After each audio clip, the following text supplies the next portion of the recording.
बिस्मिल्लाहिर्रहमानिर्रहीम। अस्सलाम वालेकुम। ये आपका अपना डिजिटल प्लेटफॉर्म है। मैं तारिक मतीन हूँ। वल्लाहु खैरुल माकिरीन। अल्लाह सबसे बेहतर तदबीर फरमाने वाला है, वही बचाएगा मेरे देश को बलाओं से जो बारिश में शजर से घोंसला गिरने नहीं देता, क्योंकि उसकी तदबीर तमाम तदाबीर की इमाम है। पाकिस्तान तहरीक इंसाफ एक कंफ्यूज्ड स्टेट में है और उसी कंफ्यूज्ड हालत में पाकिस्तान तहरीक इंसाफ अपना कबाड़ा करती चली जा रही है। क्या हुआ है मैं आपके सामने रख देता हूँ। सलमान अकरम राजा साहब ने आज जो मौक़िफ़ इख्तियार किया, उसकी वजह से मैं ये कहने पर मजबूर हूँ, जो मौक़िफ़ पाकिस्तान तहरीक इंसाफ ने 23 नवंबर को इख्तियार किया, उसकी वजह से भी हमें ये कहना पड़ रहा है कि ये बहुत ज़्यादा कन्फ्यूज्ड हैं पाकिस्तान तहरीक इंसाफ वाले। तमाम चीज़ें आपके सामने रखते हैं, लेकिन सबसे पहले सुहेल आफरीदी ये पेश हुए इलेक्शन कमीशन ऑफ पाकिस्तान में, और इलेक्शन कमीशन ऑफ पाकिस्तान ने ज़ाती हैसियत में बुलाया था। पहले अली बुखारी आए। अली बुखारी ने आकर बताया कि वो उनकी तरफ से नुमाइंदगी करते हुए बतौर वकील पेश हुए। बताया गया कि नहीं, ज़ाती हैसियत में बुलाया गया। आज सुहेल आफरीदी पेश हो गए। इससे पहले क्या हुआ? सुहेल आफरीदी इससे पहले अदालत में पेश हुए पेशावर हाई कोर्ट में, और वहां पर उनकी जानिब से कहा गया कि मेरे खिलाफ इलेक्शन कमीशन ऑफ पाकिस्तान कार्रवाई कर सकता है। डिस्ट्रिक्ट मॉनिटरिंग काउंसिल में भी कार्रवाई चल रही है। एक साथ नहीं हो सकता ये मामला, इसलिए इलेक्शन कमीशन ऑफ पाकिस्तान को रोका जाए। तो वहां इलेक्शन कमीशन ऑफ पाकिस्तान के जो वकील हैं, उन्होंने कहा कि इलेक्शन कमीशन ऑफ पाकिस्तान के पास ये इख्तियार है, वो जो कुछ कर रहा है अपने इख्तियारात के मुताबिक कर रहा है। सुहेल आफरीदी साहब पेश हों। अब कोई फौजदारी कार्रवाई शुरू की जा सकती है, यह सुहेल आफरीदी के वकील की जानिब से कहा गया। अदालत ने कहा हम ऑर्डर कर देते हैं, लेकिन जब आपके खिलाफ इलेक्शन कमीशन कोई एक्शन ले तो फिर हमारे पास आइएगा। ये बताकर मेरी राय में अदालत ने यह बता दिया, फैसला तो महफूज है कि आप जाइए, इलेक्शन कमीशन पेश हो जाइए, इलेक्शन कमीशन कार्रवाई करेगा, हम हतमी फैसले से रोक देंगे। तो election commission of Pakistan Sohail Afridi को नाअहल करार देने की कार्रवाई तक आगे जा सकता है। और उसमें इलेक्शन कमीशन ऑफ पाकिस्तान के बारे में गुज़श्ता रोज अपने कॉलम में साबिक secretary election commission Kanwar Dilshad साहब ने भी लिखा कि हुकूमत ने जो नए कवानीन बना दिए, उनके तहत इलेक्शन कमीशन ऑफ पाकिस्तान के पास अब ज्यादा इख्तियारात हैं। बहरहाल ये फैसला पहले भी हमारी अदालतों से मौजूद था कि इलेक्शन कमीशन ऑफ पाकिस्तान किसी को नाअहल करार नहीं दे सकता। फैसल बाउडा के केस में भी ये अदालत की जानिब से बताया गया था। अब कहा जा रहा है कि ये इख्तियारात मौजूद हैं। इलेक्शन कमीशन ऑफ पाकिस्तान कार्रवाई कर सकता है, लेकर अदालत भी जा सकता है, और अगर इलेक्शन कमीशन ऑफ पाकिस्तान फैसला भी दे दे तो भी अदालत जाना पड़ेगा। तो सुहेल आफरीदी जो हैं, उनकी बतौर रुकने असेंबली रुकनियत ही खतरे में है, और वजारत आला भी इसके साथ जा सकती है। ये इलेक्शन कमीशन ऑफ पाकिस्तान करता हुआ हमें पाकिस्तान तहरीक इंसाफ के मामले में नजर आ रहा है। हमने देखा है कि इस इलेक्शन कमीशन ऑफ पाकिस्तान ने पाकिस्तान तहरीक इंसाफ को खास निशाने पर रखा है, क्योंकि इस हुकूमत ने इस इलेक्शन कमीशन, इसकी जो कॉन्स्टिट्यूशन है जिन अफराद पर मुश्तमिल, उनके लिए भी आईनी तरमीम में खास गुंजाइश रखी, उनको ओहदे पर रखने का बंदोबस्त किया। तो ये election commission of Pakistan Pakistan Tehreek Insaf से कुछ खास मोहब्बत का मुजाहिरा बतौर सहाफ़ी मेरी राय में करता हुआ नजर आ रहा है। देखते हैं क्या निकलता है। लेकिन सुहेल आफरीदी के लिए it is not going to be very easy time यहां से आगे भी। अब मैं आपके सामने अर्ज करूं कि इमरान खान साहब के एक्स अकाउंट का मामला, अडियाला जेल की सुपरिटेंडेंट ने अदालत को क्या बताया है। अदालत में मामला गया कि इमरान खान साहब जेल से एक्स अकाउंट चला रहे हैं। तो अडियाला जेल के सुपरिटेंडेंट ने कहा कि मुमकिन नहीं है, इमरान खान साहब के पास कोई भी ममनुआ चीज नहीं है। जेल में जैमर्स लगे हुए हैं, उन जैमर्स की मौजूदगी में यह मुमकिन नहीं हो सकता कि कोई शख्स अपना जेल से मोबाइल फोन चला सके, और इमरान खान साहब के पास तो कुछ है ही नहीं। उनकी और उन पर जो ड्यूटी दे रहा है स्टाफ, उसकी भी बार बार मुकम्मल जिस्मानी तलाशी होती है। इमरान खान साहब जो हैं, उनके मामले में अडियाला जेल के सुपरिटेंडेंट साहब ने मजीद बताया कि इमरान खान साहब के कुछ बयानात, उन पर जेल रूल्स के मुताबिक सियासी गुफ्तगू पर पाबंदी है, लेकिन जब वो मिलते हैं वकीलों से, फैमिली से, तो कुछ ऐसी बात हो जाती है जिसके बाद मुआशरे में तशद्दुद को हवा मिलती है। ये जेल सुपरिटेंडेंट साहब ने मुआशरे में तशद्दुद को हवा मिलती है फैसला भी अदालत में दे दिया। इमरान खान साहब तक जो सहूलतें हैं वो तमाम की तमाम जेल सुपरिटेंडेंट साहब ने अदालत को बताया पहुंचाई जा रही हैं। अदालत वहां पूछ ही लेती कि इनको मुलाकात की इजाजत हम देते हैं, हम इजाजतनामा जारी करते हैं, और उसके बावजूद भी आप मुलाकात नहीं करवाते, क्यों?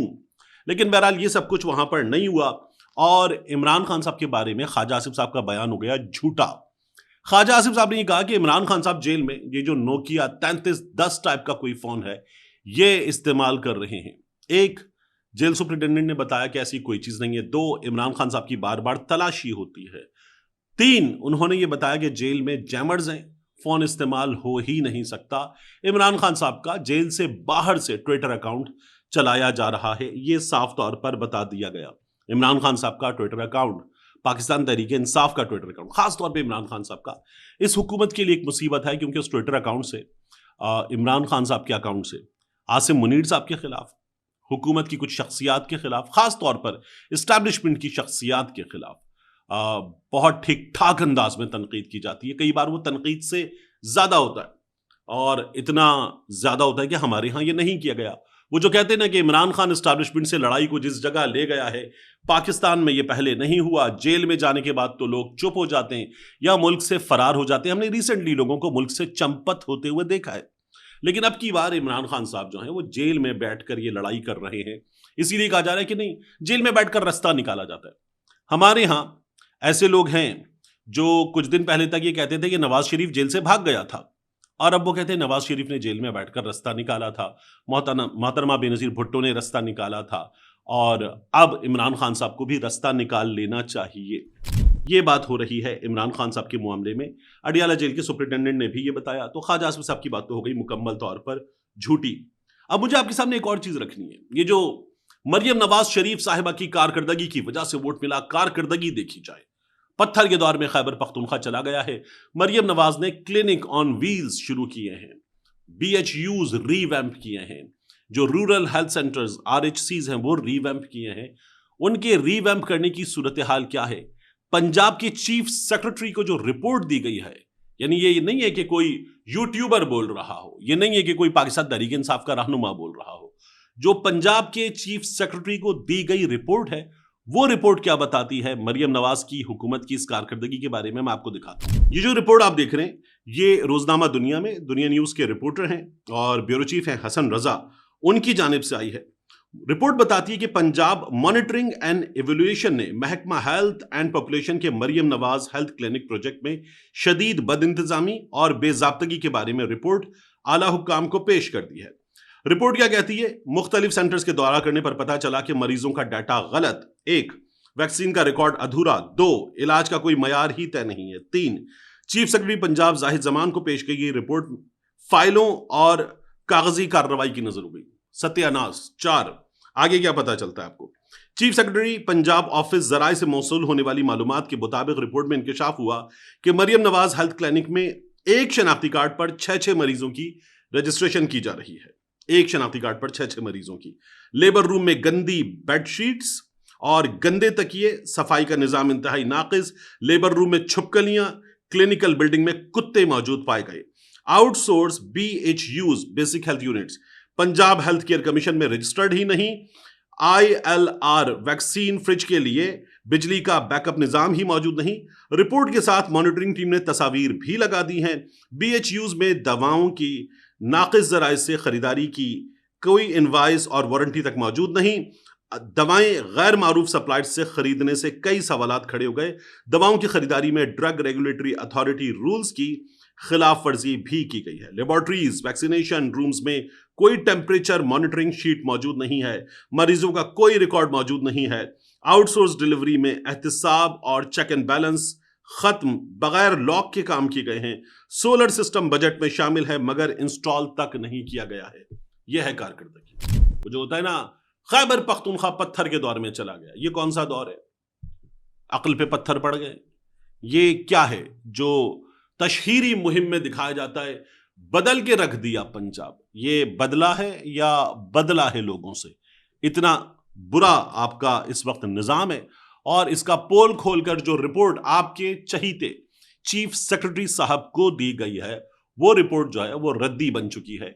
ये इस वक्त पता चल रहा है, सोर्सेज ये बता रहे हैं। तो मरियम नवाज शरीफ साहिबा कारकर्दगी का जितना इस वक्त शोर मचा लें, ये हकीकत है। मैं आपको एक और चीज दिखाऊं। ये जो आप वीडियो देख रहे हैं ना, ये स्टेट काउंसिल मुकर्रर किए गए ईमान मजारी हादी अली चट्ठा के केस में, और इन्होंने ये बताया, खुद स्टेट काउंसिल ने, ये मुझे लगा दिया गया गवर्नमेंट ऑफ पाकिस्तान की जानिब से, लेकिन मुझे केस फाइल नहीं दी गई, डॉक्यूमेंट्स नहीं दिए गए, मुझे कुछ सवालात दे दिए गए। उन्होंने कहा ये, यानी वकील साहब खुद सवाल करेंगे, तो उन्होंने कहा ये सवालात मुझे दे दिए गए, डिक्टेटेड सवालात, और उनसे पूछा गया कि ये सवालात आए कहां से। उन्होंने कहा बस हैं कुछ दोस्त उन्होंने दे दिए। तो कभी ये फरिश्ते होते हैं, कभी खलाई मखलूक होते हैं, कभी नामालूम अफराद होते हैं, कभी ये दोस्त होते हैं, दोस्त। तो दोस्तों ने दे दिए, और वकील साहब ने कहा कि मैं अदालत को ये बताना चाहता हूं कि मैं ये जो डिक्टेटेड सवालात हैं ये मैं नहीं देना चाहता, ये मैं अदालत के रूबरू बात कर रहा हूं और मुझे वक्त दिया जाए। उन्होंने कहा फेयर ट्रायल इनका भी, ईमान मजारी का, हादी अली चट्ठा का भी हक है। अब ईमान मजारी, हादी अली चट्ठा किस पे सबसे ज्यादा तनकीद करते हैं हमें अंदाजा है। तो उनको ये सवालात दिए गए थे, उन्होंने कहा ये फेयर ट्रायल के तकाजों के मुताबिक नहीं है। तो जो हुकूमत का वकील है उसने ही भांडा फोड़ दिया है, ये हमारे सामने सूरत हाल है। इसके बाद मैं कहता हूं ना, जब भांडा फूट रहा है तो फिर आप देखें कि मजीद क्या क्या हो रहा है। आप सलमान अकरम राजा साहब ये आज हमें आईनी अदालत में नजर आए, और इन्होंने कहा अभी फैसला नहीं हुआ कि इस अदालत का बॉयकॉट करना है या नहीं करना। ये बैरिस्टर गौहर ने भी कहा था, क्योंकि वो रेलवे के केस में इस आईनी अदालत में अपनी वकालत, महंगी वकालत है, उसके लिए पेश हो रहे थे। तो पाकिस्तान तहरीक इंसाफ को एक फैसला करना होगा। अभी भी जो ज़िमनी इंतखाब हुआ, इसमें हम पूरे मुल्क में ज़िमनी इंतखाबात का बॉयकॉट करेंगे। हमारे बंदों को 9 मई रिलेटेड केसेस में नाअहल करार दिया गया, उनकी सीटें छीन ली गई। उसके बाद वहां आप इंतखाब करा के नून लीग को सीटें देना चाहते हैं, इमरान खान ने कहा बॉयकॉट करो। तो सब जगह बॉयकॉट हो रहा है, हरीपुर में नहीं होता। हरीपुर में क्यों नहीं हो रहा बॉयकॉट? अच्छा सर, वहां पर उमर अयूब साहब जो हैं उन्होंने कहा नहीं जी बॉयकॉट नहीं होगा, और वो अड़ गए, हार गए। आप हरीपुर की सीट अपने सूबे में हार गए, धांधली हो गई। आप दिखाते रहे ग्रीन पर्चों पर अपने फॉर्म 45, और मुखालिफिन आपको दिखाते रहे कि भाई वो इलेक्शन कमीशन ऑफ पाकिस्तान का रिजल्ट, ये टीवी का रिजल्ट, वो इलेक्शन कमीशन ऑफ पाकिस्तान की जानिब से जारी करदा रिजल्ट था। आप शोर मचाते रहे कि डमी पेपर्स पे हो रहा है सब कुछ, लेकिन हो गया। अल्लाह अल्लाह खैर सल्लाह।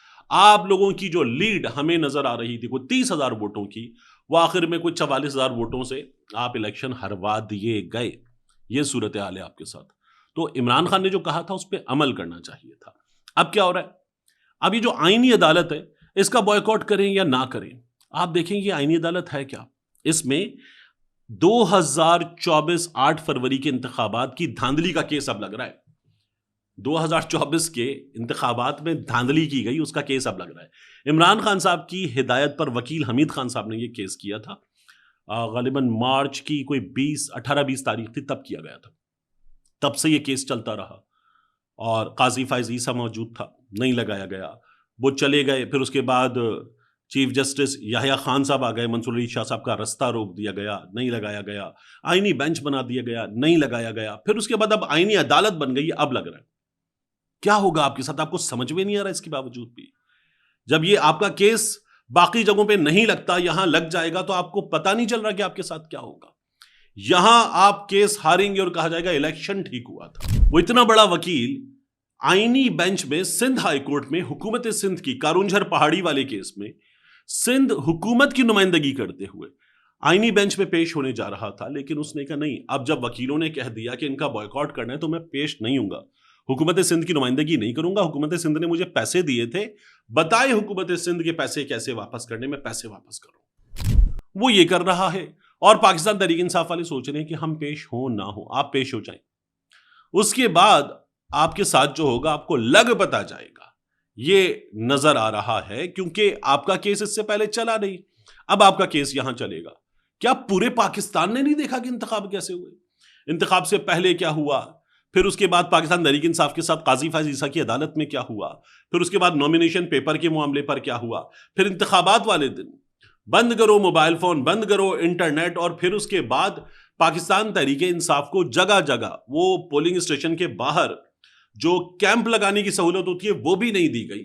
और फिर पाकिस्तान तहरीक इंसाफ वालों ने दूसरों से, उनका पोलिंग एजेंट नहीं बैठ रहा था, कई जगहों पे पोलिंग एजेंट उठा लिया गया, दूसरों से फॉर्म 45 हासिल किए, सीटें जीत गए, वो सीटें फॉर्म 47 पे छीन ली गई, मखसूस नशिस्तें छीन ली गई।